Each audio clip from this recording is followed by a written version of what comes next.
ইরানের উপর চলমান সামরিক অভিযানের মাঝেই ইসরায়েলের নীতি নির্ধারক মহলে শুরু হয়েছে নতুন গুঞ্জন। যুদ্ধের ভয়াবহতা এবং বিশ্ব অর্থনীতির টালমাটাল পরিস্থিতির কথা বিবেচনায় নিয়ে ইসরায়েলের বেশ কিছু উচ্চপদস্থ কর্মকর্তা এখন সংঘাত থেকে সরে আসার তাগিদ দিচ্ছেন। ইসরায়েলি প্রতিরক্ষা সংশ্লিষ্টদের মতে সামরিক লক্ষ্যগুলো প্রায় অর্জিত। ইরানের পারমাণবিক স্থাপনা, ক্ষেপণাস্ত্র ভান্ডার এবং শীর্ষ সামরিক নেতৃত্বের বড় অংশই এখন ধ্বংসের মুখে। তাদের দাবি, শাসন ব্যবস্থা পুরোপুরি উৎখাত না হলেও প্রধান সামরিক সক্ষমতা গুঁড়িয়ে দিতে পারলেই ইসরায়েলের কৌশলগত বিজয় নিশ্চিত হবে। দীর্ঘমেয়াদী যুদ্ধে জড়িয়ে পড়ার চেয়ে একটি নির্দিষ্ট লক্ষ্য অর্জন করে ফিরে আসাই এখন অনেক কর্মকর্তার কাছে যুক্তিযুক্ত মনে হচ্ছে। ভবিষ্যৎ হোক নিরাপদ, বিনিয়োগ হোক বিশ্বস্ত, আর আমার পছন্দ সল্ট বে। ওয়েলকাম টু সল্ট বে।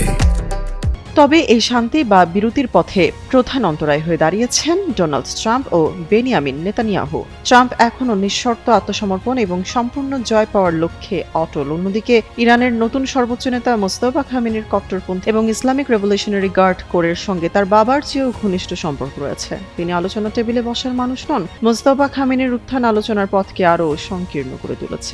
এদিকে ইরানি প্রেসিডেন্টের মতে ইরান প্রয়োজন হলে ক্ষেপণাস্ত্র হামলা চালিয়ে যেতে প্রস্তুত এবং বর্তমানে যুক্তরাষ্ট্রের সঙ্গে কোনো ধরনের আলোচনা এজেন্ডায় নেই তাদের। যুদ্ধের ক্রমবর্ধমান খরচ এবং জ্বালানি তেলের অস্থিতিশীল বাজার নিয়ে উদ্বিগ্ন ইসরায়েলি কর্মকর্তারা লেবাননের মতো নতুন কোনো কায়দায় আটকাতে চান না। তারা ওয়াশিংটনের উপর অতিরিক্ত বোঝা না হয়ে বরং একটি নির্ভরযোগ্য মিত্র হিসেবে এই সংঘাতের ইতি টানতে আগ্রহী। এখন প্রশ্ন একটাই, ইরাক যুদ্ধের মতো অন্তহীন অনিশ্চয়তা নাকি একটি পরিকল্পিত যুদ্ধবিরতি? কোন পথে হাঁটবে এই অঞ্চল? তামান্না তাবাসসুম, যুগান্তর নিউজ।